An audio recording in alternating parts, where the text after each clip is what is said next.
My name is Emma Foster, and this is the story of how a single strand of blonde hair led me into the dark heart of Hollywood's most dangerous secrets and nearly cost me my life.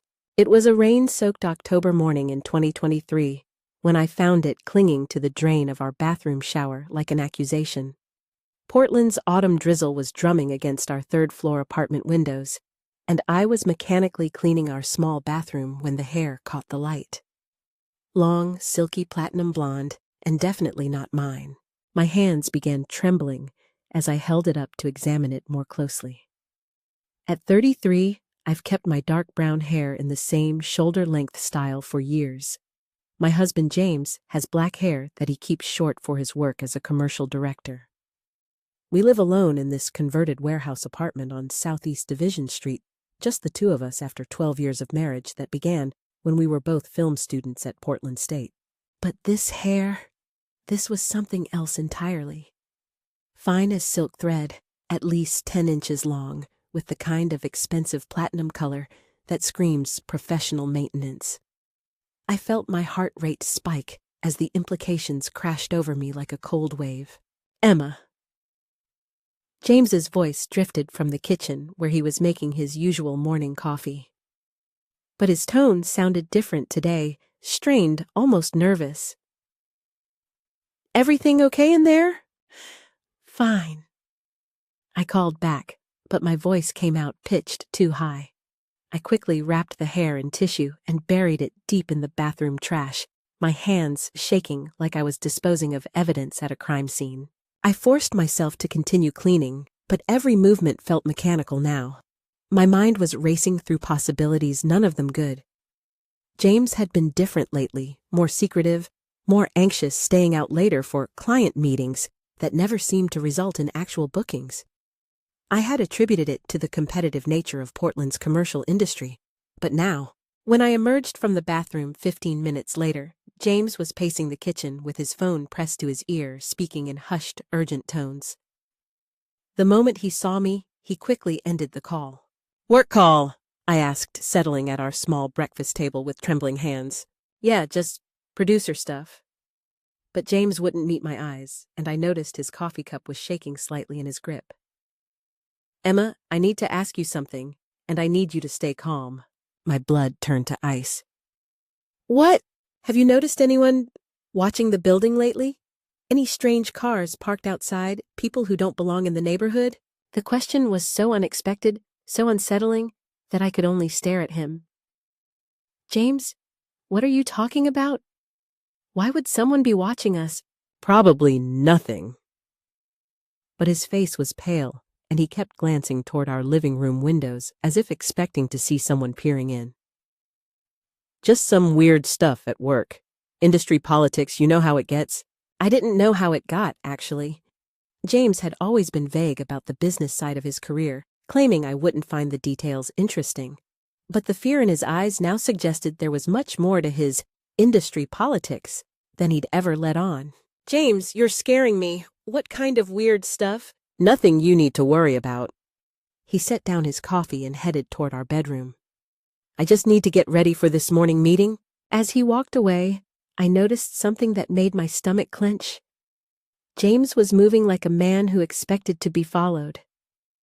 He checked the locks on our front door twice, peered through the peephole for a full 30 seconds, and I could hear him in the bedroom opening and closing drawers, as if he was looking for something specific. After James left earlier than usual, and by the back stairs instead of the front entrance, I returned to the bathroom. I stood in the exact spot where I'd found the blonde hair, staring at the shower drain. But now, I wasn't just thinking about infidelity. James's behavior this morning had introduced a new, more terrifying possibility that whatever was happening in our marriage was connected to something much more dangerous than a simple affair.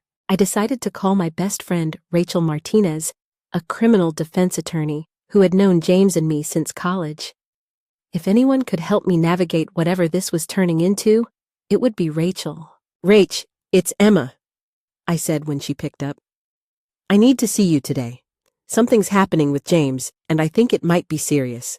"Serious? How, like divorce serious, or call the police serious?" I looked out our living room window at the busy Saturday morning scene on Division Street below. Normal people living normal lives, unaware that somewhere in the city, my husband might be involved in something that required checking for surveillance and using back stairwells. I honestly don't know. Maybe both. Rachel agreed to meet me at Powell's Books in an hour, a public place where we could talk without being overheard. As I got dressed, I found myself checking our apartment windows, wondering if James's paranoia was justified. Were we really being watched, and if so, by whom? The hair was still wrapped in tissue in our bathroom trash. I retrieved it and sealed it in a small plastic bag, then hid it in my jewelry box, alongside the few valuable pieces my grandmother had left me. Whatever was happening, I had a feeling I was going to need evidence. At Powell's, Rachel and I found a quiet corner in the coffee shop section. She listened intently as I described finding the blonde hair and James's strange behavior that morning.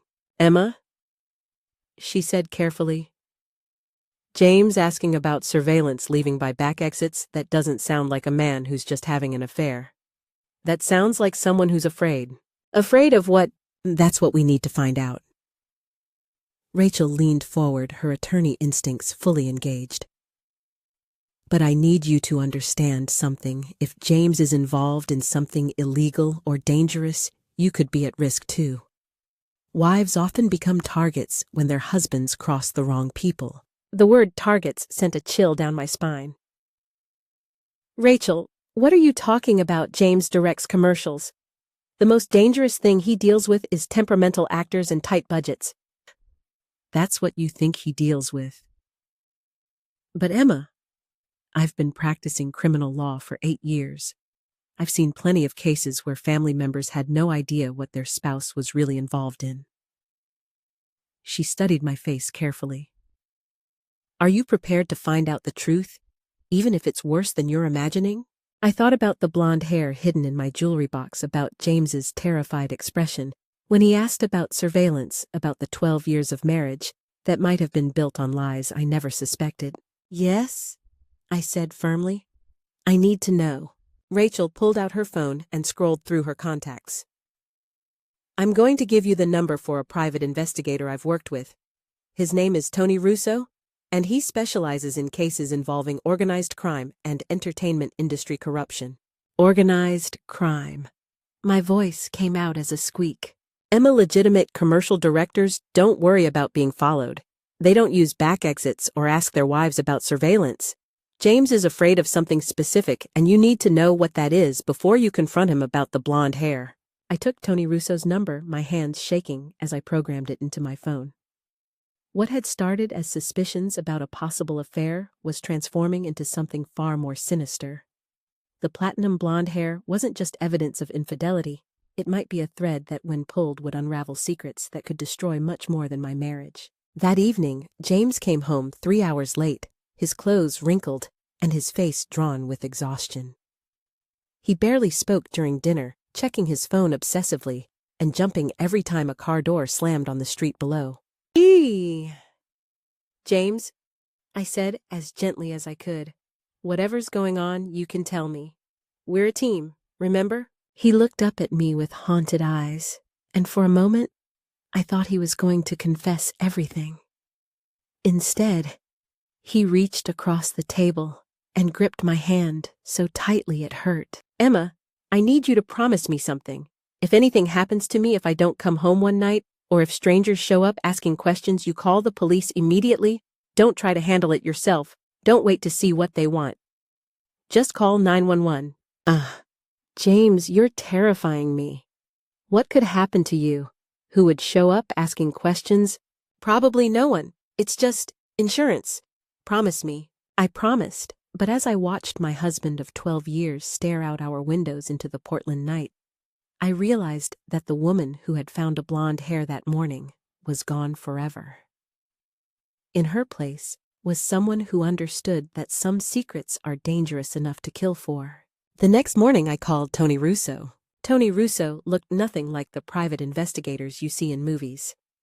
He was a compact man in his 50s with graying hair and the kind of unremarkable face that would blend into any crowd exactly what you'd want in someone whose job was watching people without being noticed. We met at a diner in Southeast Portland, far from our usual neighborhood. I had chosen the location carefully, following Rachel's advice to assume James and I were being watched. If my husband was involved in something dangerous, I couldn't risk being seen consulting with a private investigator. "Mrs. Foster," Tony said, sliding into the booth across from me. Rachel filled me in on the basics. "Your husband is acting paranoid. You found evidence of possible infidelity, and you're concerned there might be more to the story." "That's right." I pulled out the plastic bag containing the blonde hair. "I found this in our shower 3 days ago, but it's James's behavior that really scares me. He asked if I'd noticed anyone watching our building. He's been leaving by back exits, and last night he made me promise to call the police if anything happens to him." Tony examined the hair through the plastic, his expression serious. "Long, expensive color job. This belongs to someone who invests serious money in their appearance. Probably a professional of some kind." "Like an actress?" "Possibly. Rachel mentioned your husband works in commercial production." "Yes, but mostly local stuff. Car dealerships, restaurants, small regional campaigns." I leaned forward. "Tony, I need to know, is there any reason a commercial director would be involved with dangerous people?" Tony was quiet for a moment, seeming to weigh his words carefully. "Mrs. Foster, the entertainment industry, even at the commercial level, involves a lot of cash, a lot of ego, and a lot of opportunities for the wrong people to get involved. Money laundering, tax evasion, talent exploitation, blackmail. I've seen cases where small-time producers get in way over their heads with people they should never have trusted." My coffee suddenly tasted like acid. "What kind of people? Investors who aren't what they seem. Talent managers with connections to organized crime. People who use legitimate businesses as fronts for illegal operations." Tony pulled out a small notebook.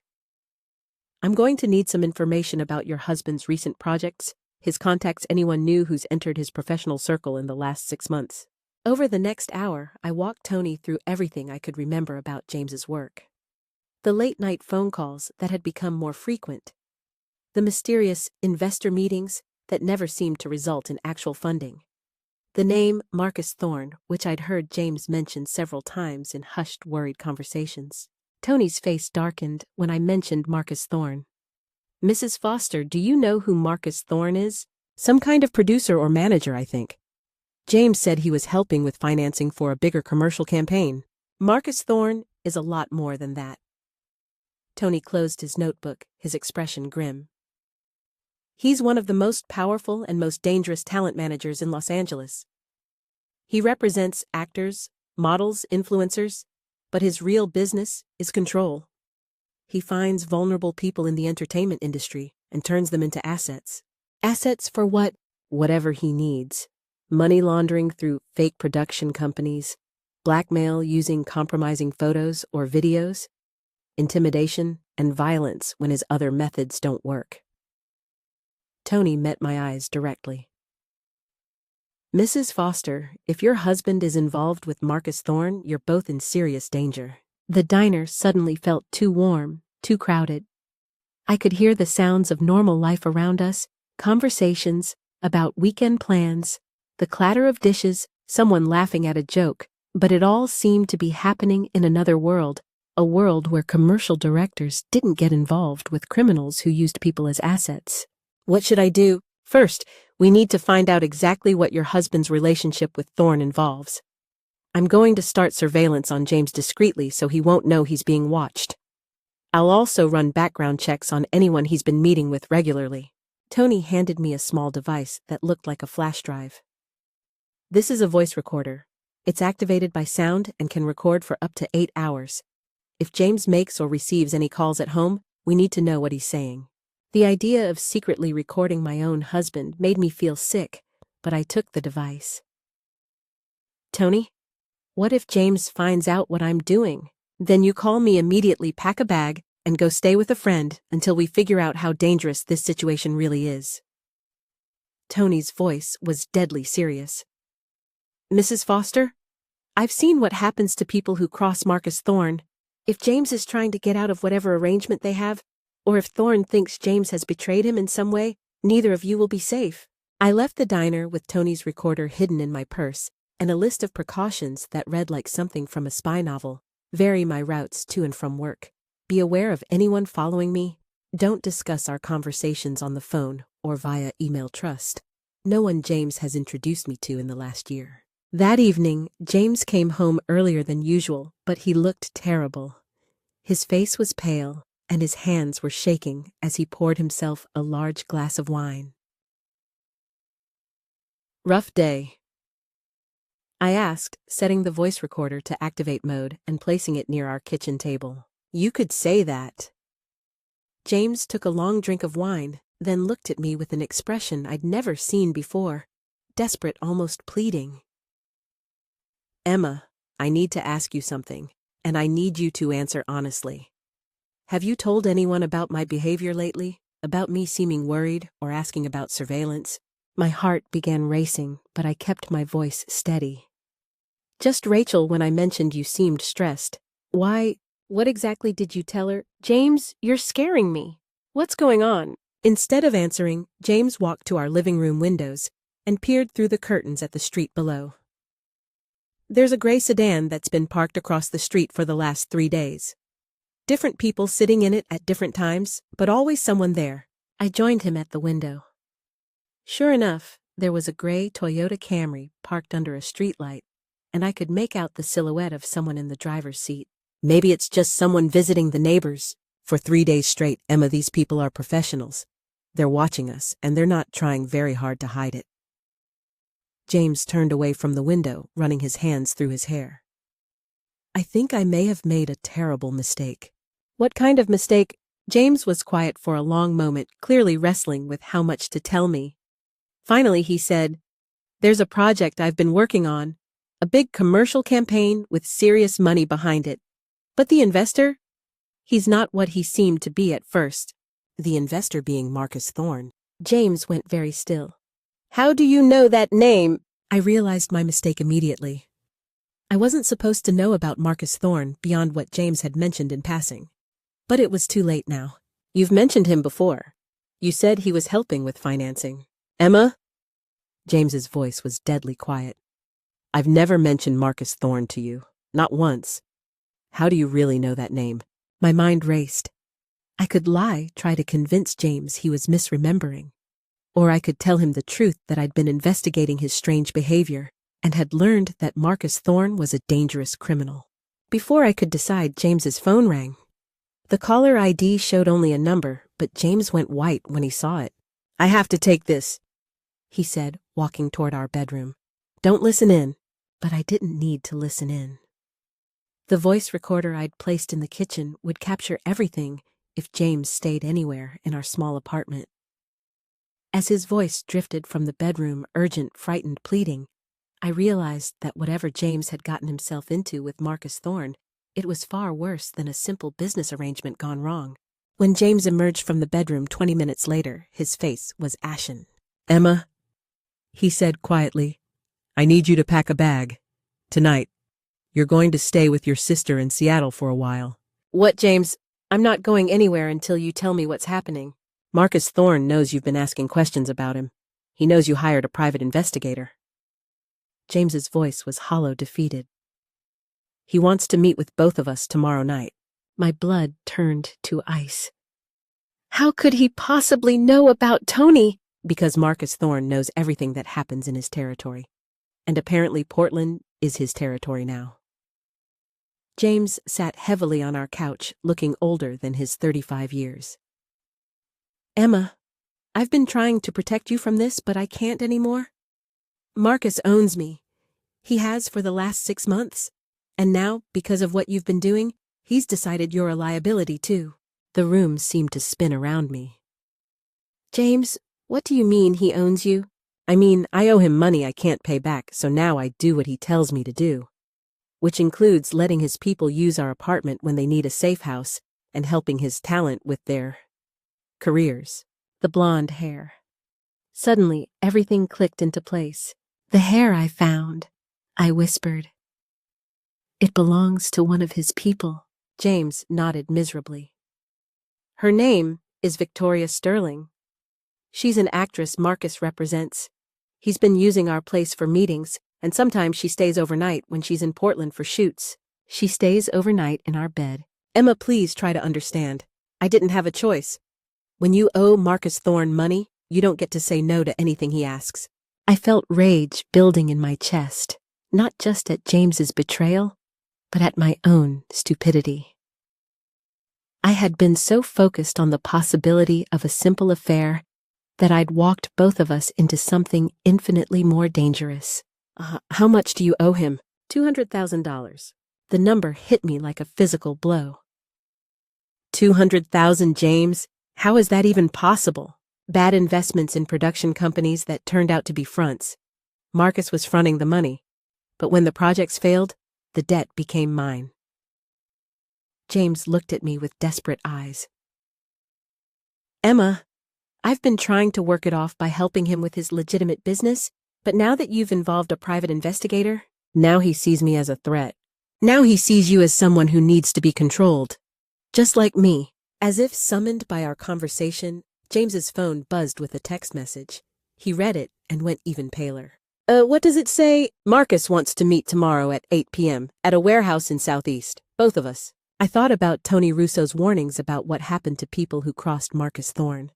I thought about the gray sedan parked outside our building, about the voice recorder still running in our kitchen, about the blonde hair that had started this entire nightmare. James, I said quietly, I'm not going to that meeting. Emma, you don't understand. We don't have a choice. There's always a choice. I stood up, feeling a strange calm settle over me. I'm going to call the police. And tell them that my business partner wants to meet with us, Emma. Marcus hasn't actually done anything illegal that we can prove. And if you try to involve the police without evidence, he'll disappear and we'll spend the rest of our lives looking over our shoulders. James was right, and I knew it. But I also knew that walking into Marcus Thorne's warehouse was essentially signing our death warrants. If he really was as dangerous as Tony had suggested, he wouldn't be planning to have a civilized conversation about our marriage problems. Then we run, I said. Tonight, we pack what we can carry and leave Portland. He'll find us. Emma, you don't understand the resources this man has. He has people in every major city, contacts in law enforcement, ways of tracking people that you can't imagine. I looked at my husband, this man I'd loved for 12 years, who had apparently been living a double life for the last 6 months, and realized that the Emma who had found a blonde hair in her shower no longer existed. In her place was a woman who understood that sometimes survival requires making choices that once seemed impossible. Then we don't run, I said. We fight. Fight Marcus Thorne? Emma, that's suicide. Maybe. Or maybe it's the only way to get our lives back. I walked to our kitchen and retrieved the voice recorder which had captured James's entire confession. Tony Russo said we need evidence. Now we have it. Your own words admitting that Marcus Thorne is involved in illegal business, that he's been using our apartment as a safe house, that he's essentially holding you as a debt slave. James stared at the recorder in horror.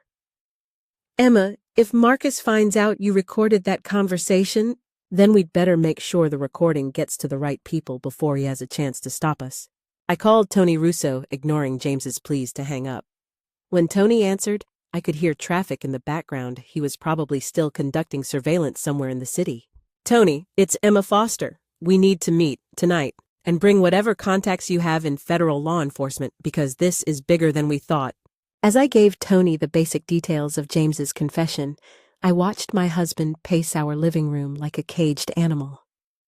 He kept checking the windows, checking his phone, checking the locks on our door. Whatever hold Marcus Thorne had over him, it was complete and terrifying. But I was done being terrified.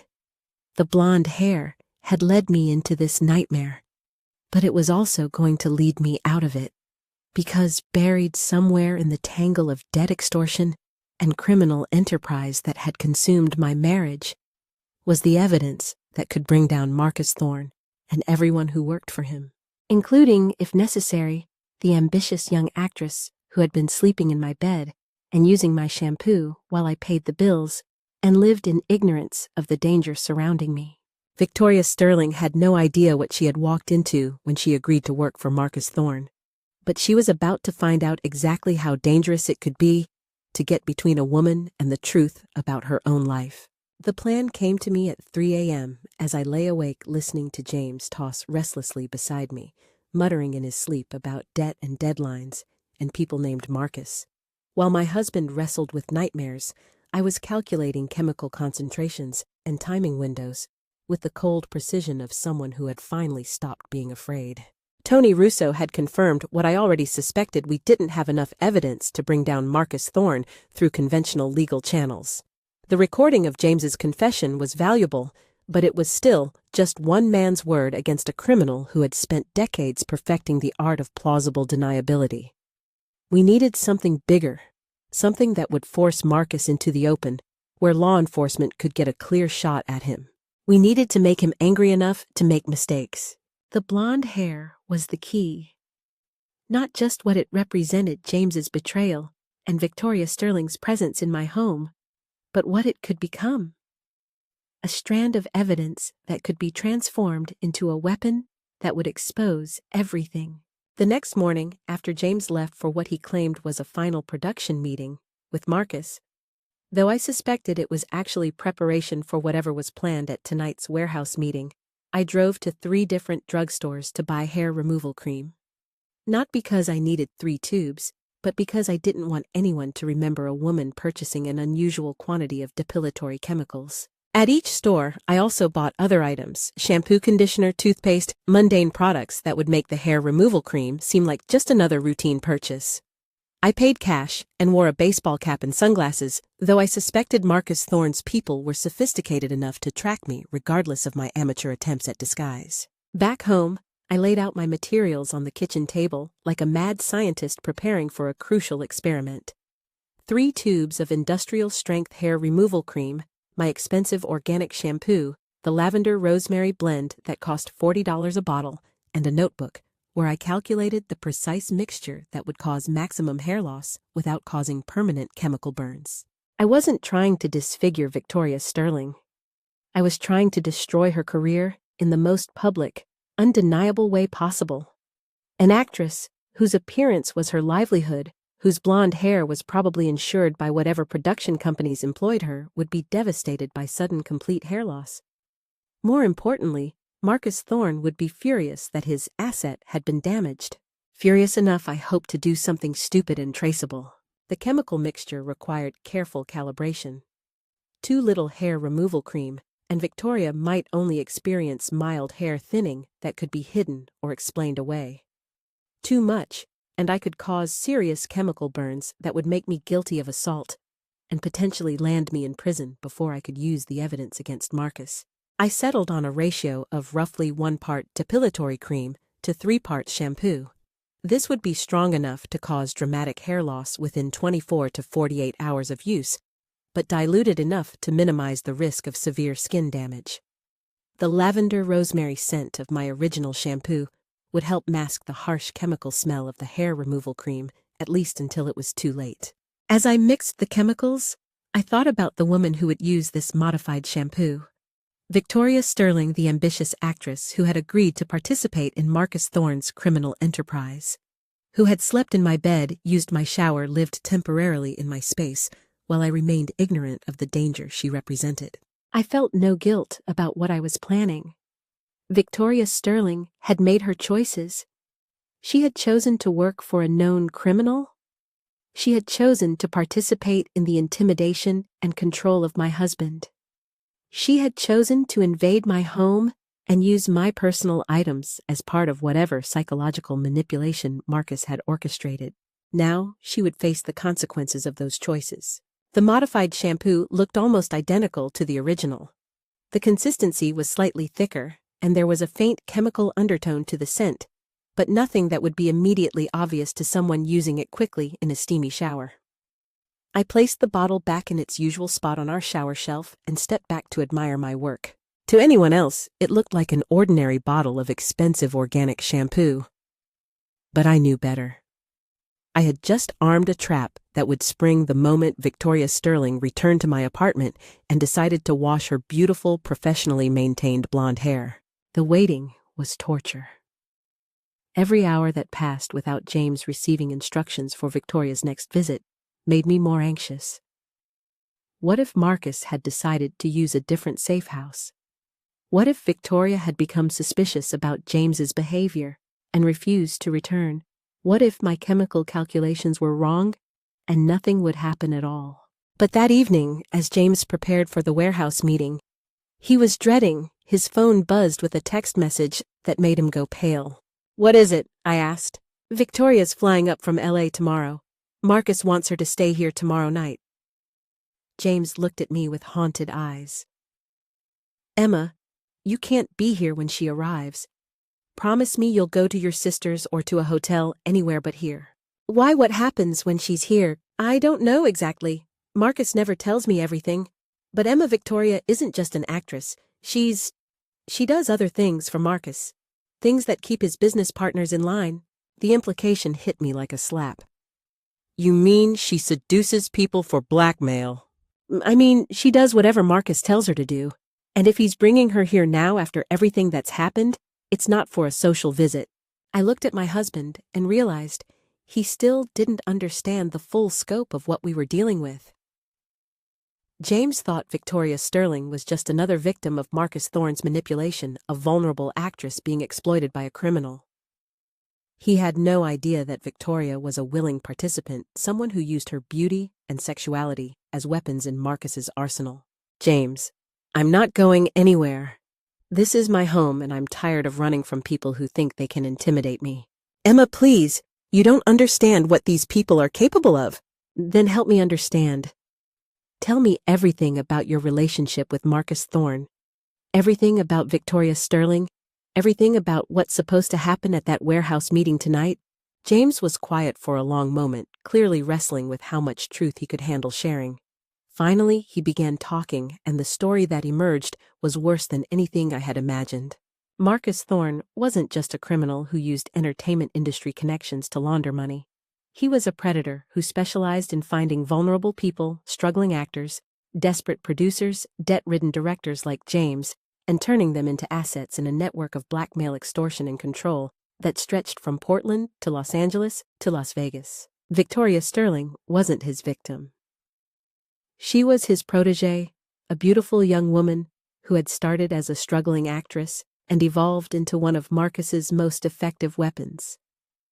She seduced targets, gathered compromising information, and helped Marcus expand his network of controlled assets. The debt was real. James explained, his voice hollow. But Marcus structured it so I could never pay it off with money. Instead, I had to provide services. Let his people use our apartment when they needed a secure location. Introduce Victoria to potential targets in Portland's business community. Help create compromising situations that Marcus could later exploit. And you agreed to this. Emma, you don't say no to Marcus Thorne.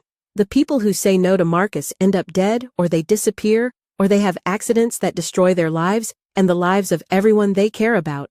I understood now why James had been so terrified, why he'd been checking for surveillance and using back exits. He wasn't just afraid of Marcus Thorne's anger.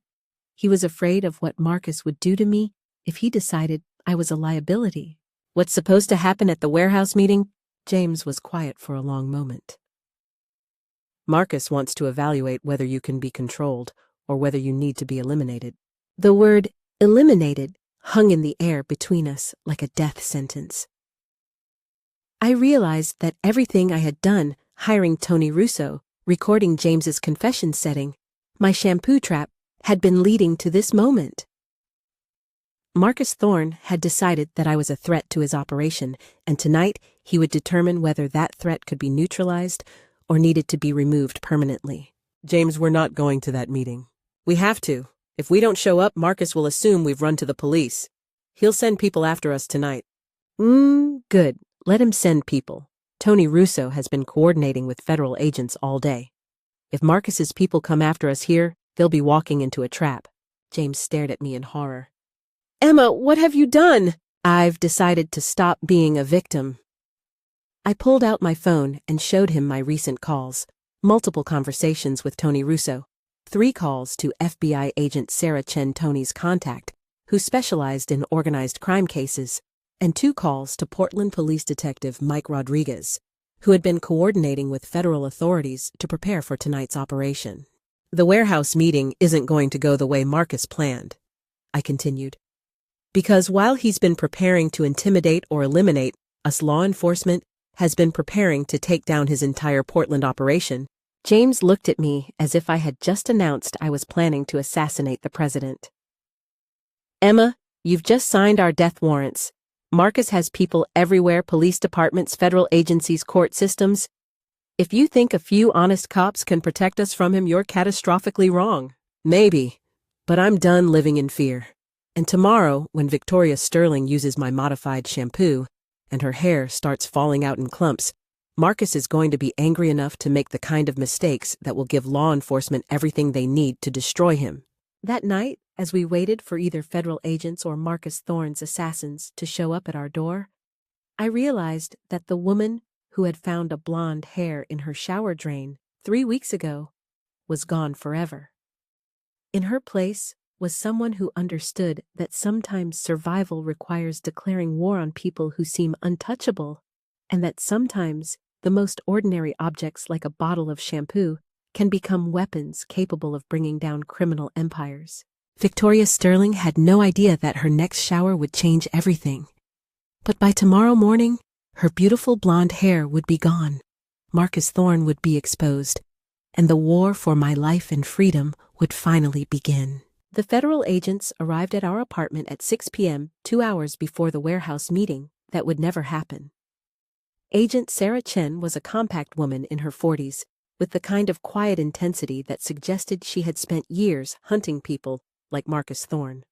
Her partner, Agent David Kim, looked like he could bench press a car, but spoke with the careful precision of someone who understood that words could be deadlier than bullets. Ah! Mrs. Foster, Agent Chen said, as she set up recording equipment on our kitchen table. I want you to understand what we're dealing with here. Marcus Thorne isn't just a local criminal, he's part of a network that spans multiple states and involves millions of dollars in illegal activities. The evidence you've provided is valuable, but it's not enough to guarantee convictions.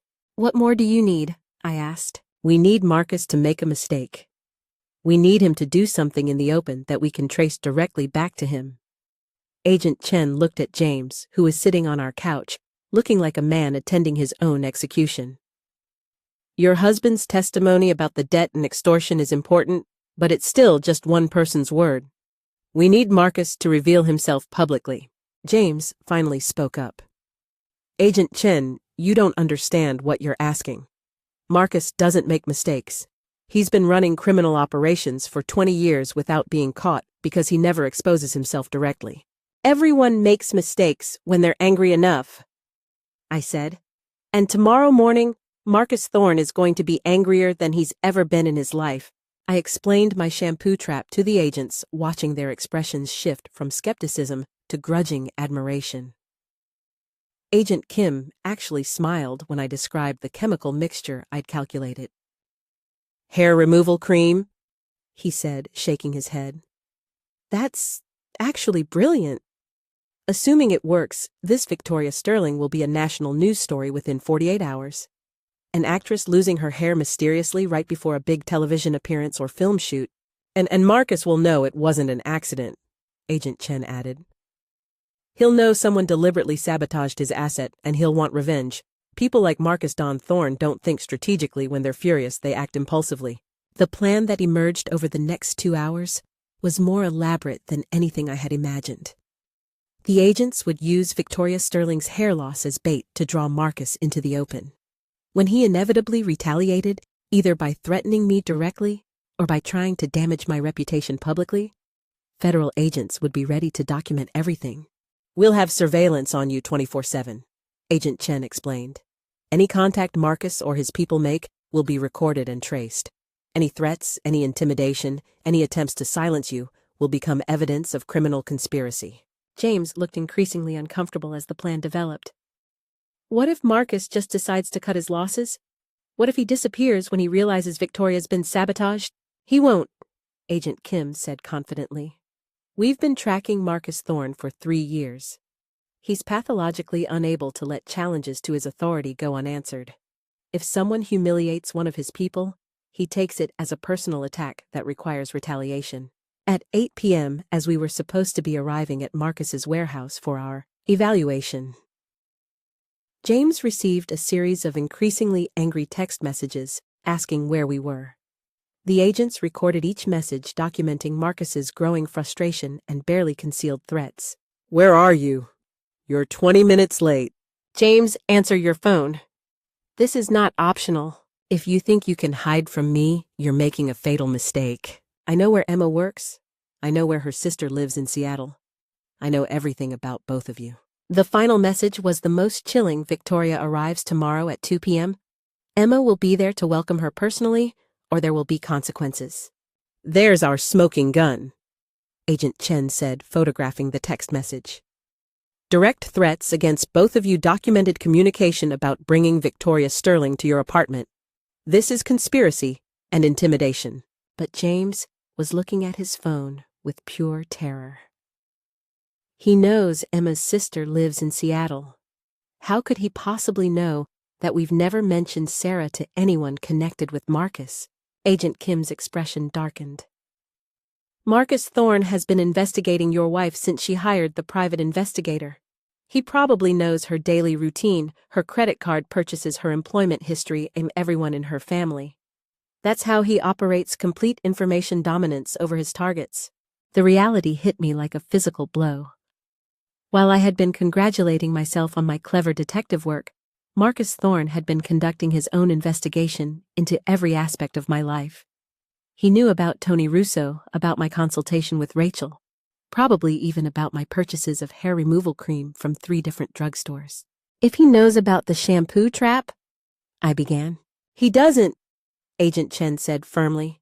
If Marcus knew what you'd done, he would have mentioned it explicitly in his threats. He'd want you to know that he knows.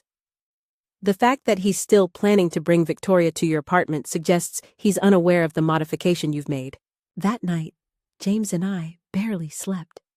We lay in our bed, knowing that federal agents were positioned outside our building, that our phones were being monitored, that somewhere in Los Angeles, Marcus Thorne was planning our punishment for defying him.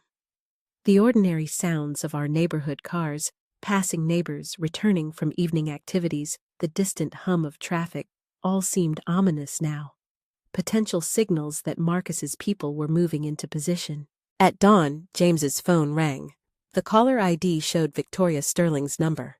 Answer it, Agent Chen instructed through the earpiece she'd given James. Act normal. Don't give any indication that you know what's coming. Victoria, James's voice was carefully controlled. Are you at the airport? Victoria's voice was clear enough for me to hear, even though I wasn't on the call. She sounded young, confident, completely unaware that she was about to walk into a trap that would destroy her career and potentially bring down her criminal mentor. Just landed, babe. Marcus wants me at your place by 2 p.m. for the meeting. Is your wife going to be there?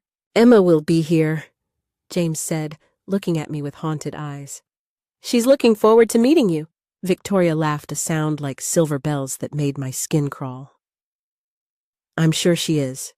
Marcus told me she's been asking questions about our arrangement. Don't worry, I'll help her understand how things work. After Victoria hung up, James turned to me with desperation in his eyes.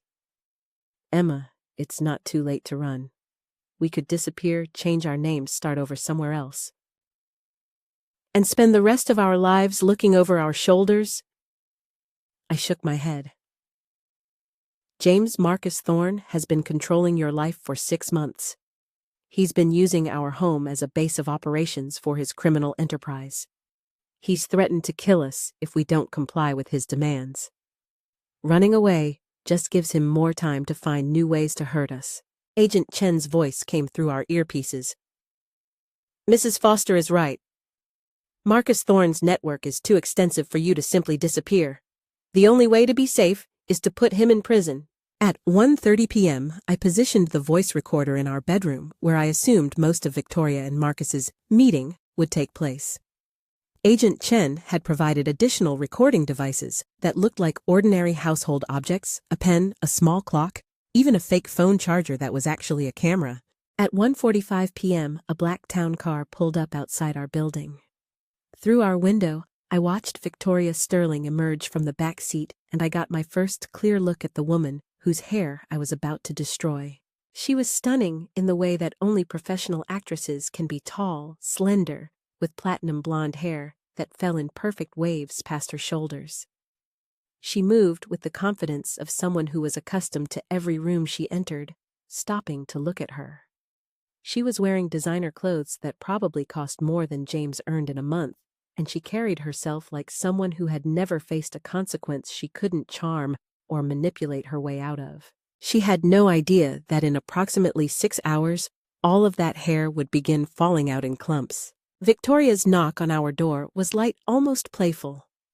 When James opened it, she smiled and kissed him on the cheek, as if they were old friends, completely ignoring the fact that his wife was standing 10 feet away watching the entire interaction. "Emma." Victoria turned to me with a smile that didn't reach her eyes. "I've heard so much about you.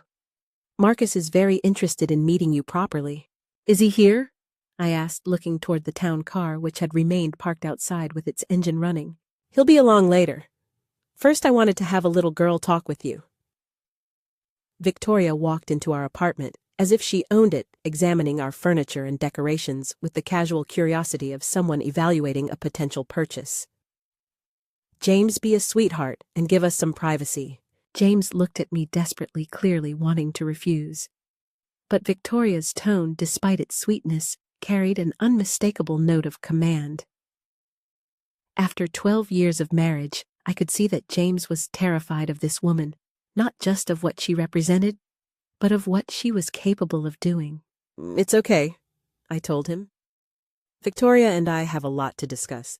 After James reluctantly went to his office and closed the door, Victoria settled onto our couch and studied me with the calculating gaze of a predator evaluating prey. "So," she said, crossing her legs elegantly, "you're the little wife who's been causing all this trouble."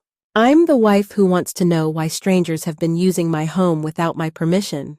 Victoria laughed, the same silver bell sound I'd heard on the phone. "Oh, sweetheart, you really don't understand anything, do you?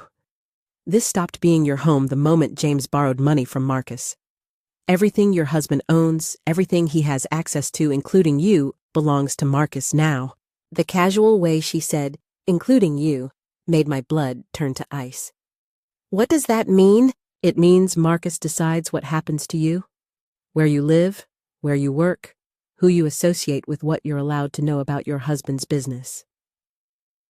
Victoria leaned forward, her voice dropping to a whisper. "It means if Marcus decides you're more useful as leverage than as James's wife, you'll find yourself in some very uncomfortable situations."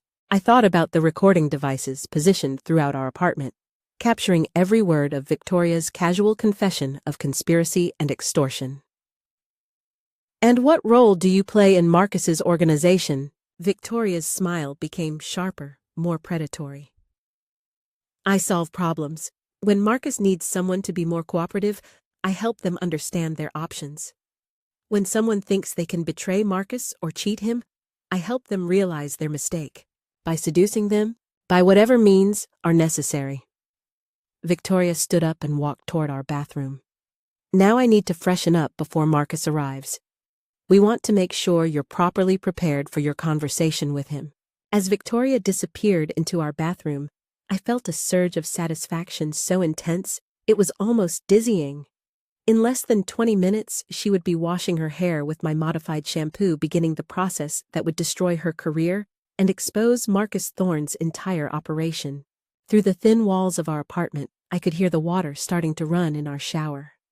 Victoria Sterling, the woman who solved problems for a criminal organization, the woman who had threatened to use me as leverage against my own husband, was about to discover what happened when she chose the wrong woman to intimidate. The trap I had set with a $40 bottle of shampoo and 3 tubes of hair removal cream was finally about to spring. Victoria Sterling emerged from our bathroom 45 minutes later, with damp hair wrapped in one of my towels, looking refreshed and confident. She had used my modified shampoo generously, I could tell, because the bottle was noticeably lighter, and the faint chemical smell of the hair removal cream lingered in the air despite our bathroom fan. Much better," she said, settling back onto our couch. "Now, where were we?" "Oh yes, we were discussing your new role in Marcus's organization." Before I could respond, there was another knock at our door. This time, the sound was sharp, authoritative, not Victoria's playful tap, but the knock of someone who expected immediate compliance. James emerged from his office looking pale. "That'll be Marcus. So, showtime," Victoria said with obvious pleasure. "Emma, I want you to remember what I told you about problem solving. Marcus is very good at finding creative solutions to difficult situations." James opened the door to reveal a man who looked nothing like the powerful criminal mastermind I had imagined. Marcus Thorne was perhaps 55 average height, with thinning gray hair, and the kind of unremarkable appearance that would make him invisible in any crowd. He was wearing an expensive but conservative suit, and when he smiled at me, he looked like a successful businessman or lawyer. But his eyes were dead, completely, utterly lifeless, like looking into the eyes of a shark.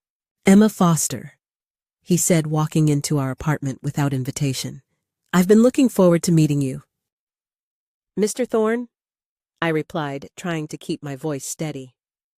"I understand you have some concerns about my relationship with my husband." Marcus laughed a sound that made my skin crawl. "Your relationship with your husband ended the moment he borrowed money from me. What we're here to discuss is your relationship with me." He settled into our armchair, James's favorite spot, and looked around our apartment with the same evaluating gaze Victoria had used earlier. "Nice place. Good location, secure building, neighbors who mind their own business. It'll work well for what I have in mind." "Which is?" "A business arrangement. You see, Emma, I've discovered that married couples make excellent assets, much more reliable than single individuals, because each spouse provides leverage over the other." Marcus's voice was conversational, almost friendly, but the dead eyes never changed expression. "James has been working for me for 6 months now, but he's been resistant to some of my requests. I think having you more directly involved will help him develop a better attitude." I thought about the federal agents listening to every word through the recording devices I'd hidden throughout the apartment. Marcus Thorne was confessing to conspiracy, extortion, and criminal enterprise so casually that it was almost surreal. "What kind of involvement are you talking about?" "Nothing too demanding. Hosting events here when I need a discreet location. Helping Victoria with her work when she needs a female partner. Occasional travel to meet with my business associates in other cities." Marcus leaned forward slightly. "Think of it as expanding your social circle." Victoria had been watching this conversation with obvious amusement, but now she reached up to adjust the towel around her hair. As she did, several long blonde strands came away in her fingers. I felt my heart rate spike. The hair removal cream was already working faster than I had expected. Victoria stared at the hair in her fingers with confusion. "That's strange," she said, examining the strands.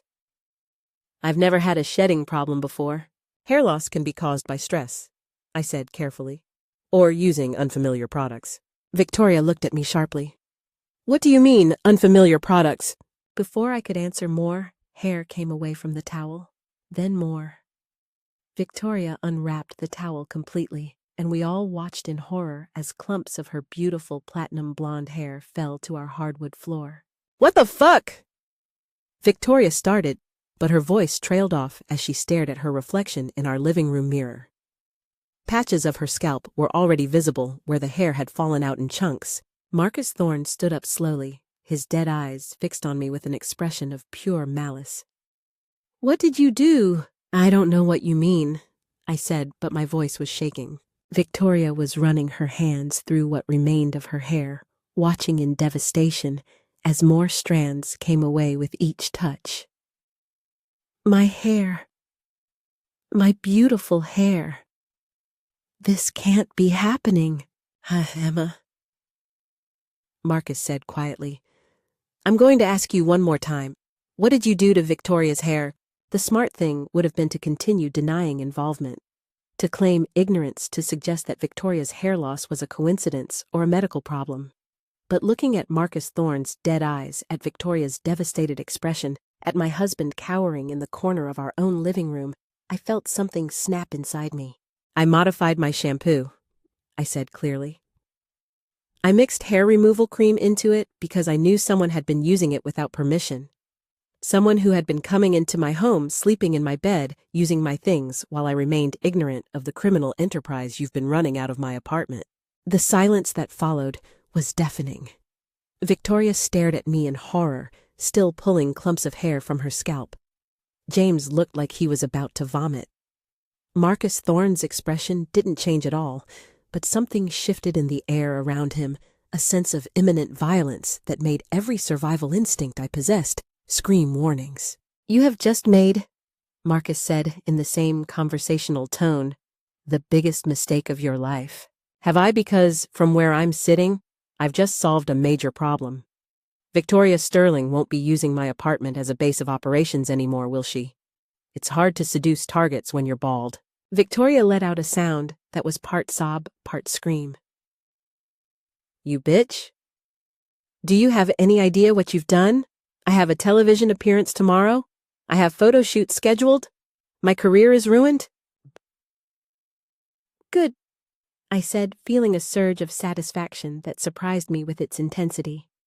Your career was built on manipulating and destroying other people's lives. Now you know how it feels. Marcus Thorne pulled out his phone and made a call. Bring the car around. We're leaving. Yes, all of us. I'm not going anywhere with you, I said. Marcus smiled, and it was the most terrifying expression I had ever seen. Emma, you seem to be under the impression that you have choices in this situation. Let me clarify, you destroyed my property. That makes you liable for replacement costs, plus damages, plus punitive measures. Your debt to me is now approximately $500,000. I don't owe you anything. You will work for me until that debt is satisfied, or you will face consequences that will make Victoria's hair loss seem like a minor inconvenience. Marcus checked his watch. You have 60 seconds to decide whether you're going to walk out of here voluntarily or whether my associates will carry you out. I thought about the federal agents positioned outside our building, about the recording devices capturing every word of Marcus's threats about the evidence that was accumulating with each illegal demand he made. But I also thought about what Agent Chen had said. Marcus Thorne's network was extensive, his resources vast, his willingness to use violence unlimited. What if I refuse? Then you'll discover what happened to the last person who tried to defy me. Her name was Sarah Martinez, a journalist in Las Vegas who was investigating my business operations. She died in a car accident that the police ruled accidental, despite the brake lines being cut. The casual way he mentioned murder made my blood turn to ice. This wasn't just intimidation, it was a confession to homicide delivered with the confidence of someone who had never faced consequences for his actions. You're insane if you think. Marcus held up his hand to cut me off. The car is here. Victoria, wrap something around your head. James, bring your wife. It's time for all of us to have a longer conversation in a more private location. As Victoria stumbled toward our bathroom to find something to cover her ruined hair, I made a decision that would change everything. Instead of compliance or defiance, I chose transparency. Actually, Marcus, there's something you should know about our conversation today. What's that? I pulled out my phone and showed him the recording app that had been running for the last 2 hours. Every word you've said, every threat, every confession, every criminal demand has been recorded and transmitted to federal law enforcement. Marcus stared at my phone, and for the first time since entering our apartment, his expression changed. The dead eyes flickered with something that might have been surprise or anger or calculation. You're bluffing. Agent Sarah Chen of the FBI Organized Crime Task Force has been listening to everything. The threats against my life, your confession to murdering Sarah Martinez, Your demands that I work for your criminal organization, all of it documented and admissible in court." Victoria emerged from the bathroom with a scarf wrapped around her head, looking like a cancer patient. "Marcus, what is she talking about?" Instead of answering, Marcus walked to our living room window and looked down at the street. The black town car was still there, but now it was surrounded by federal agents in tactical gear. "Well," Marcus said quietly, "this is interesting." James finally found his voice. "Emma, what have you done?" "I've ended this," I said. "All of it. Marcus's control over you, Victoria's career as a criminal asset, the threats against our lives, it's all over." Marcus turned back to me, and now his dead eyes were very much alive with fury. "Do you have any idea what you've just started? My organization spans multiple states. I have people in law enforcement, in the court system, and federal agencies. Even if you manage to put me in prison, I have associates who will spend years hunting you down." "Maybe. But right now, you're the one who's trapped. You can surrender to federal agents, or you can try to fight your way out of a building that's surrounded by FBI tactical teams. Either way, your criminal empire is finished." The sound of footsteps on our apartment building stairs was audible now. Heavy, purposeful, the sound of law enforcement officers moving into position. Marcus looked around our apartment one final time, his gaze settling on the clumps of Victoria's blonde hair scattered across our floor. "You know," he said conversationally, "I have to admire your creativity. Hair removal cream and shampoo that's genuinely inspired. I'll have to remember that technique for future use." "There won't be any future use," I said. "You're done." The knock on our door was sharp, authoritative. "FBI, open the door." As James moved to comply, Marcus Thorne looked at me one final time. "Emma Foster, I want you to remember this moment, because even if I spend the rest of my life in prison, you've just made enemies who will never stop looking for you." The door opened to reveal Agent Chen and a team of federal agents in tactical gear. Victoria Sterling, her ruined hair hidden beneath a scarf, began crying. James raised his hands in surrender, even though he wasn't the primary target. And Marcus Thorne smiled that terrifying smile as Agent Chen placed him under arrest for conspiracy, extortion, criminal enterprise, and accessory to murder. "You have the right to remain silent," Agent Chen said as she handcuffed Marcus. "Anything you say can and will be used against you in a court of law." "I waive my right to remain silent," Marcus replied calmly. "I'd like to make a statement about Mrs. Foster's criminal destruction of my associate's property." Even while being arrested, even with his criminal empire collapsing around him, Marcus Thorne was still trying to control the narrative. But as I watched federal agents lead him away in handcuffs, I realized that the woman who had been terrified of this man just hours earlier was gone forever. In her place was someone who understood that monsters only have power over you if you give it to them. And I was done giving Marcus Thorne anything at all. The aftermath of Marcus Thorne's arrest was a whirlwind of depositions, safe houses, and federal agents who assured me that my life was still in danger despite their successful operation. Victoria Sterling was taken into custody as a material witness, her career officially destroyed, along with her hair. James was placed in witness protection pending his testimony in what the media was already calling the biggest organized crime takedown in Pacific Northwest history. But I wasn't satisfied, not yet. 3 days after the arrest, while staying in a federal safe house in suburban Beaverton, I received a call from Agent Chen with disturbing news. Emma Marcus made bail. His lawyers got him released pending trial. My blood turned to ice.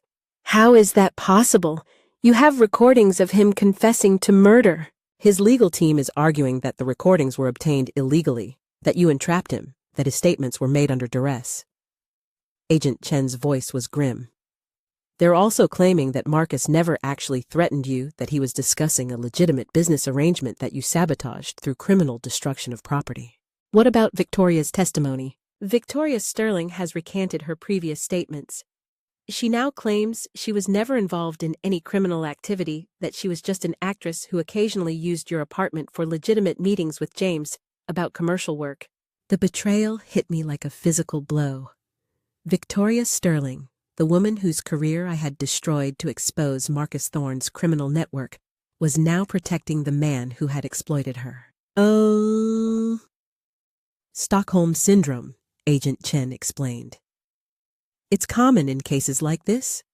Victims of long-term manipulation often defend their abusers, especially when facing the prospect of testifying against powerful criminals. So Marcus is free? For now. His trial is scheduled for 6 months from now, but honestly, Emma, his lawyers, are very good. Without Victoria's testimony, without James's cooperation— What do you mean, without James's cooperation? There was a long pause. Your husband has also recanted his statements. He's claiming that his confession was made under duress, that he exaggerated his relationship with Marcus to protect you from what he perceived as threats. I sat down heavily on the safe house couch, processing the magnitude of what Agent Chen was telling me. So, despite everything, the recordings, the arrests, the media coverage, Marcus is going to walk free. It's possible. Emma, I need you to understand something. Marcus Thorne has been evading law enforcement for 20 years. He's a master at manipulating witnesses, corrupting evidence, and exploiting legal technicalities. The fact that we got him arrested at all is actually remarkable, but remarkable wasn't enough. Not when Marcus Thorne was free to continue his criminal operations, to threaten new victims, to potentially seek revenge against the woman who had exposed him. Not when Victoria Sterling and my own husband had betrayed their promises to testify truthfully about what had happened. After Agent Chen hung up, I sat in the sterile safe-house living room, thinking about everything that had led to this moment. The blonde hair in my shower drain, the chemical trap I had set, the recording devices that had captured Marcus's confession, the federal operation that had seemed like a decisive victory just 3 days ago. All of it was unraveling because the people who had been victimized by Marcus Thorne were too afraid to stand up to him in court. But I wasn't afraid anymore. The woman who had spent 12 years married to a man she didn't really know, who had lived in ignorance while criminals used her home as a base of operations, who had been intimidated into almost becoming another asset in Marcus's network, that woman was gone. In her place was someone who understood that sometimes justice requires taking actions that others consider extreme. I called Tony Russo.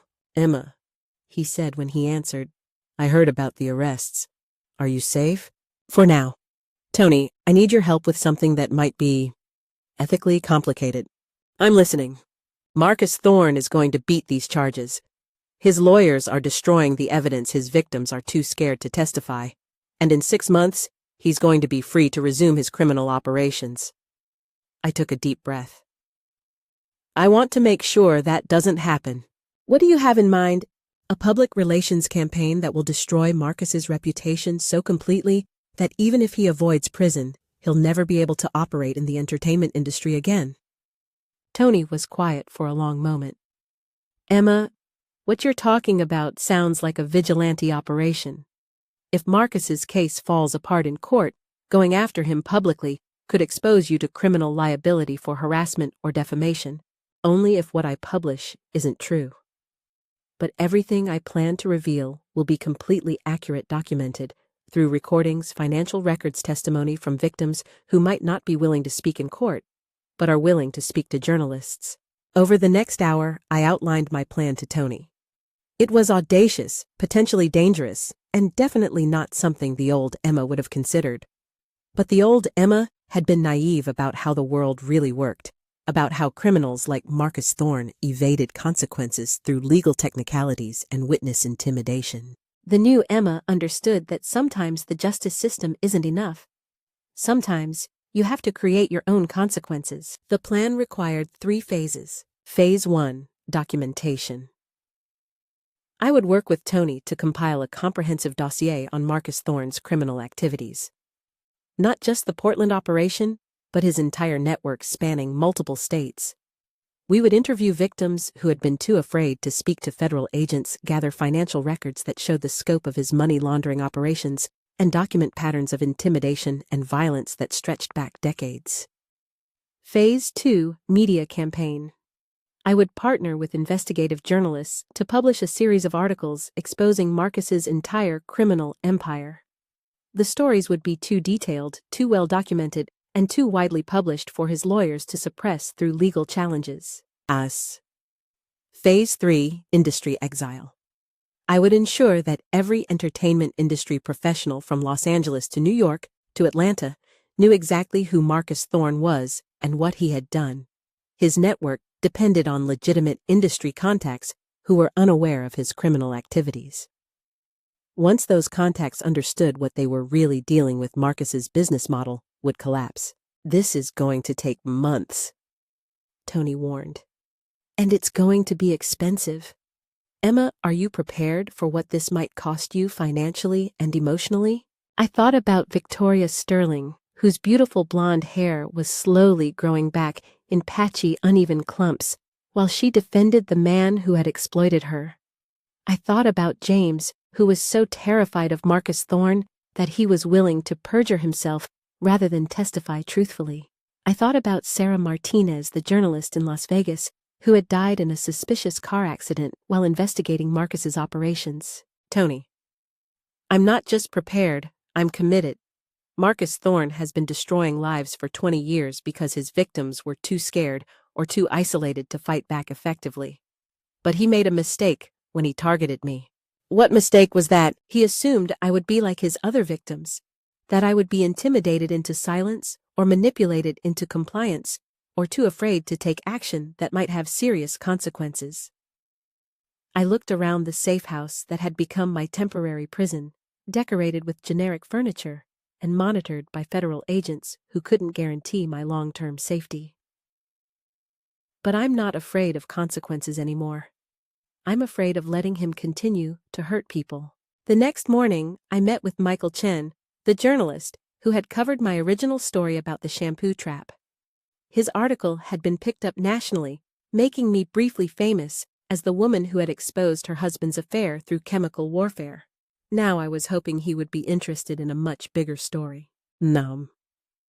"Michael," I said as we sat in a downtown Portland coffee shop, "what would you say if I told you the shampoo trap was just the beginning, that it led to uncovering a criminal network that spans multiple states and involves millions of dollars in illegal activities?"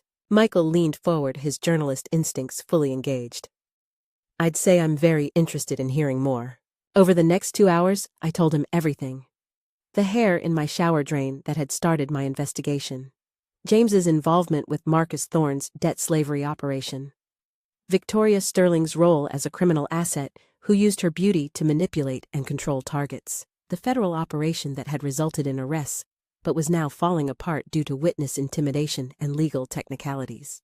"Emma," Michael said when I finished, "this is a hell of a story. But it's also incredibly dangerous. If Marcus Thorne is as powerful as you're saying, publishing this could put both of us at risk, which is exactly why it needs to be published." "Michael, how many other victims has Marcus Thorne silenced through intimidation?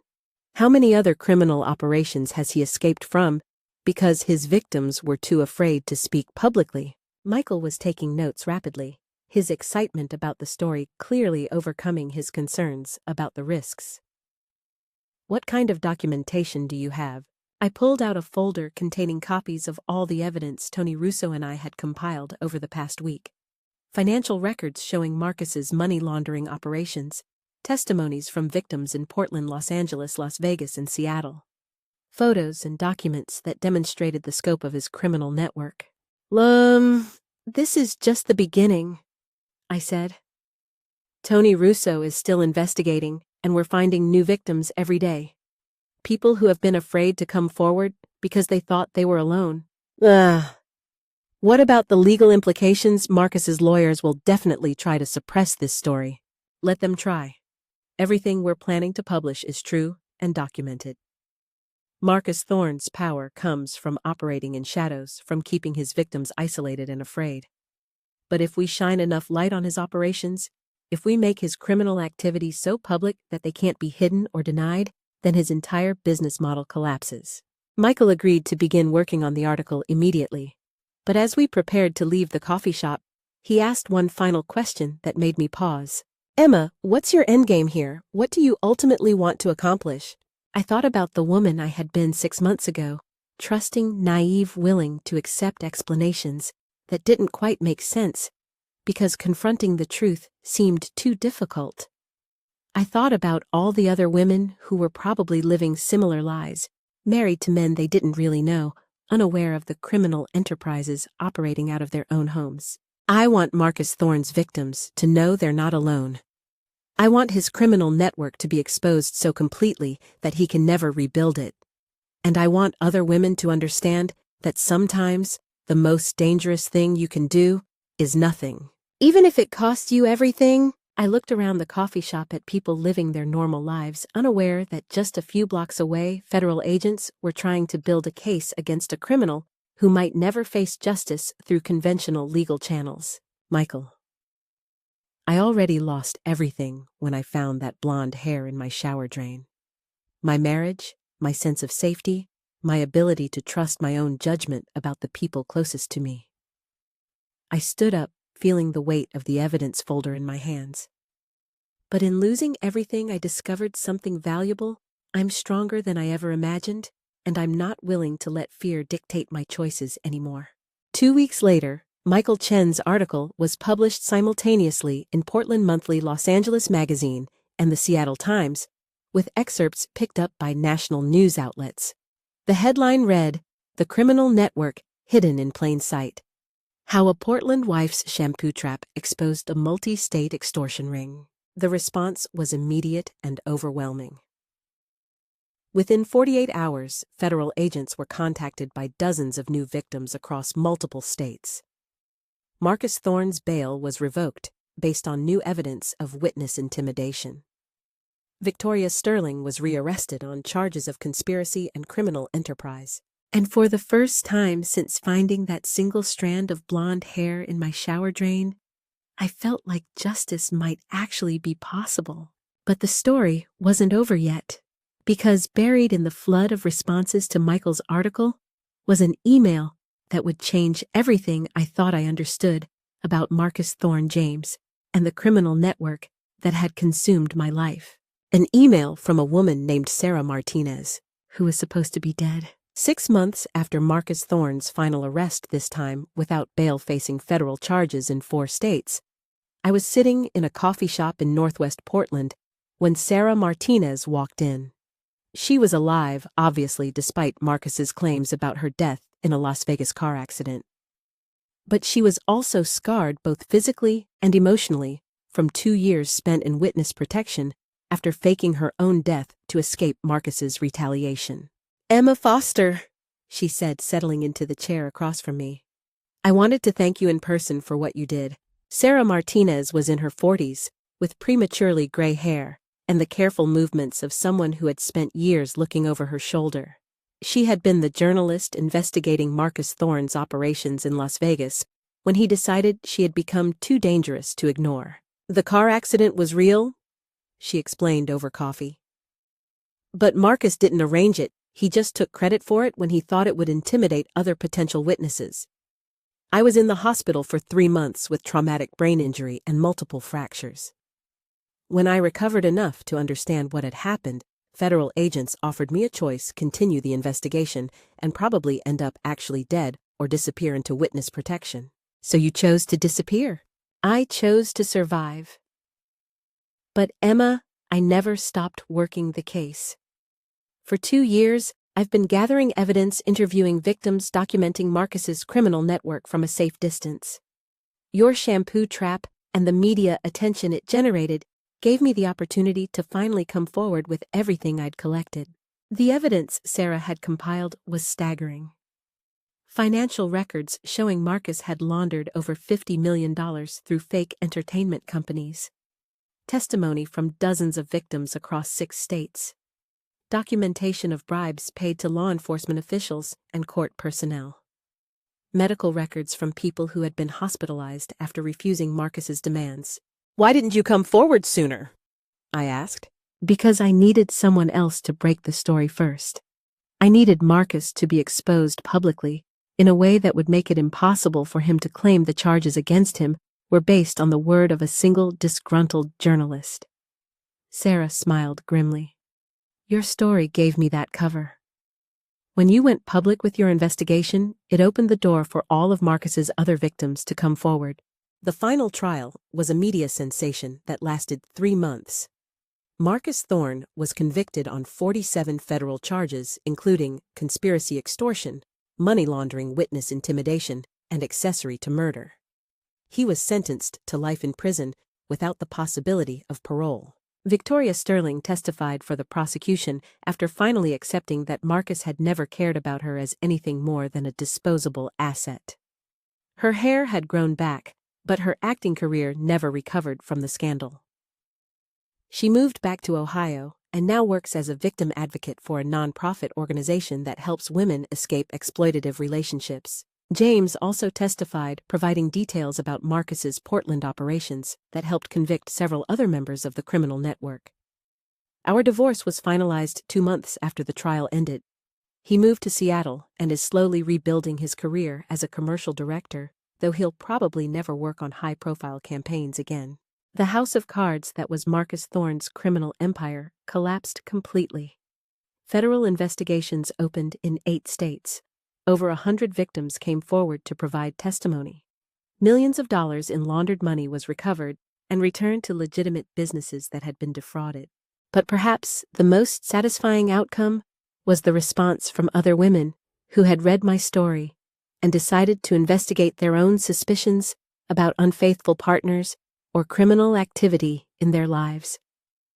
I received hundreds of letters from women who said my example had given them the courage to demand honesty in their relationships, to trust their instincts when something seemed wrong, to take action, even when that action seemed extreme. One letter particularly stayed with me. Dear Emma, I read your article about the shampoo trap 6 months ago, and it changed my life. I had been finding evidence that my husband was involved in some kind of illegal activity, large cash deposits, mysterious phone calls, associates, who made me uncomfortable. But I kept making excuses, telling myself I was being paranoid. Your story made me realize that sometimes paranoid is just another word for paying attention. I hired a private investigator and discovered that my husband was involved in a prescription drug trafficking ring. I turned the evidence over to the DEA and he was arrested last month. It's been devastating, but also liberating. I'm no longer living with the constant anxiety of knowing something was wrong, but not knowing what. My children and I are safe, and we're starting over with complete honesty about everything that happened. Thank you for showing me that it's possible to be brave, even when being brave means destroying the life you thought you wanted. Sincerely, Jennifer K. Letters like Jennifer's reminded me that the story that began with a single blonde hair in my shower drain had become something much larger than personal revenge or even criminal justice. It had become a testament to the power of refusing to accept lies, even when the truth was more terrible than anything you had imagined. A year after Marcus Thorne's conviction, I married David Park in a small ceremony in Laurelhurst Park. Our relationship had been built from the beginning on complete transparency, no secrets, no hidden debts, no mysterious phone calls or unexplained absences. David knew everything about my past, including the calculated way I had destroyed Victoria Sterling's career and exposed a criminal network through chemical warfare. Do you ever regret it? He asked me on our wedding night as we sat on the deck of our new house, a small craftsman bungalow in the Alberta Arts District, far from the apartment where so many lies had been lived. Which part? The shampoo trap, going public with the story, everything that followed. I thought about the question carefully. The shampoo trap had ended my first marriage, destroyed a woman's career, exposed me to serious legal and physical danger, and consumed 2 years of my life in federal investigations and criminal trials. But it had also freed me from a relationship built on deception, helped convict a dangerous criminal, and prevented Marcus Thorne from victimizing countless other people. David, I regret that it was necessary. I regret that James got involved with Marcus in the first place. I regret that Victoria Sterling chose to participate in criminal activities. I regret that our legal system almost let Marcus escape consequences for his crimes. I took his hand, feeling the simple gold band on his finger, a symbol of promises made honestly and intended to be kept. But I don't regret taking action when action was needed. I don't regret refusing to be a victim. And I don't regret trusting my instincts even when everyone around me was telling me I was wrong. Even knowing how dangerous it became, especially knowing how dangerous it became. David, the most dangerous thing I could have done was nothing. If I had ignored that blonde hair, if I had accepted James's explanations, if I had chosen comfort over truth, Marcus Thorne would still be operating his criminal network and I would still be married to a man I didn't really know. 2 years after our wedding, I published a book about the entire experience, The Shampoo Trap, How a Single Hair Led to the Downfall of a Criminal Empire. The book became a bestseller not because people were interested in celebrity scandal or revenge fantasies, but because it resonated with anyone who had ever faced the choice between comfortable lies and uncomfortable truths. The book tour took me to cities across the country where I spoke to audiences of women who were living with their own suspicions, their own fears, their own instincts that something in their lives wasn't right. The message was always the same: trust yourself, demand honesty, and don't be afraid to take action even when that action seems extreme. At a speaking event in Chicago, a woman in the audience asked the question I had been expecting throughout the tour. What would you say to women who think your response was too extreme? That destroying someone's career and exposing your family to danger was disproportionate to discovering an affair. I would say that what I discovered wasn't just an affair, I replied. It was a criminal conspiracy that was using my home as a base of operations that had turned my husband into a debt slave, and that would have eventually made me a victim too, if I hadn't taken action. I paused, looking around the auditorium at faces that reflected the same fears and suspicions I had lived with during those terrible months of investigation. But more than that, I would say that women are conditioned to make themselves smaller when faced with problems.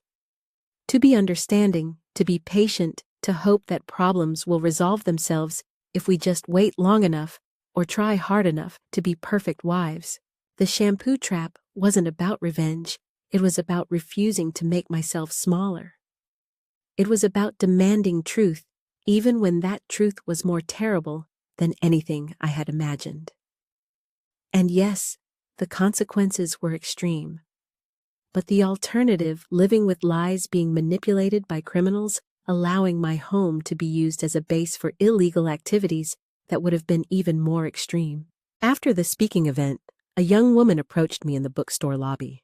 She was probably in her 20s with long blonde hair that reminded me painfully of Victoria Sterling before her career-ending encounter with my modified shampoo. "Mrs. Park," she said quietly, "I think my boyfriend might be involved in something illegal. I found things in our apartment, large amounts of cash phones he says are for work, but he hides from me people coming by at strange hours who make me uncomfortable. What does your instinct tell you? That I'm in danger. But he says I'm being paranoid, that I'm imagining problems because I watch too much crime television." She looked around nervously as if worried about being overheard. "Everyone says he's a great guy. His friends, his family, even my own parents think I should be grateful to have someone who takes care of me financially." I thought about the woman I had been 2 years earlier, making excuses for James's behavior because confronting the truth seemed too difficult and too dangerous. What's your name?" I asked. "Jessica." "Jessica, I want you to understand something. When everyone around you is telling you to ignore your instincts, those instincts are probably correct. People who aren't in your situation can afford to give you advice about being understanding and patient, but you're the one living with the consequences of whatever your boyfriend is involved in." I pulled out one of my business cards and wrote Tony Russo's contact information on the back. "This is a private investigator who specializes in cases involving criminal activity. If you decide you want to know the truth about your boyfriend's activities, Tony can help you find it safely." Jessica took the card with trembling hands. What if I'm wrong? What if I investigate and discover that he really is just a successful businessman who values his privacy? Then you'll have peace of mind, and your relationship will be built on a foundation of verified trust rather than willful ignorance. I met her eyes directly. But Jessica, if you're right about your suspicions, waiting to investigate won't make the situation safer. It will just give your boyfriend more time to involve you in activities that could destroy your life. 6 months later, I received an email from Jessica. Dear Mrs. Park, I wanted to thank you for encouraging me to trust my instincts. Tony Russo helped me discover that my boyfriend was involved in a major identity theft ring. He was using our apartment to store stolen personal information and was planning to use my credit and personal details to expand his operations. I turned everything over to the FBI, and he was arrested last month. It's been difficult, but I'm safe and starting over with a clear understanding of what happened. I also wanted you to know that I've shared your book with 3 other women who were living with similar suspicions about their partners. 2 of them discovered illegal activities and took action. The third discovered that her suspicions were unfounded, but she was grateful to know for certain. Thank you for showing us that it's better to know terrible truths than to live with comfortable lies. Sincerely, Jessica. 5 years after finding that first blonde hair in my shower drain, I am living a life built entirely on honesty. David and I have no secrets from each other, not about our pasts, our finances, our families, our fears, or our dreams. When problems arise in our relationship, we address them immediately, rather than hoping they'll resolve themselves. When one of us feels uncomfortable about something, the other listens without being defensive. It's not a perfect life, but it's an honest one. And after years of living with lies that nearly destroyed me, honesty feels like the greatest luxury imaginable. The apartment on Southeast Division Street, where so much of this story unfolded, has been converted into offices for a nonprofit organization that helps women escape exploitative relationships. Sometimes, when I drive by, I think about the woman I was when I lived there, trusting, naive, willing to accept explanations that didn't quite make sense because confronting the truth seemed too dangerous. That woman found a single strand of blonde hair in her shower drain and decided to investigate rather than ignore it. That decision led to the end of her marriage, the exposure of a criminal network, and the beginning of a completely different life built on truth rather than comfortable deceptions.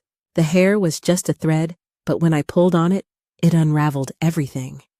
And sometimes, unraveling everything is exactly what needs to happen before you can build something real. Marcus Thorne is serving a life sentence in federal prison. Victoria Sterling has rebuilt her life around helping other women recognize and escape manipulative relationships. James is remarried to someone who knows everything about his past and has chosen to trust him anyway. And I am no longer the woman who found a blonde hair in her shower and wondered if her husband was having an affair.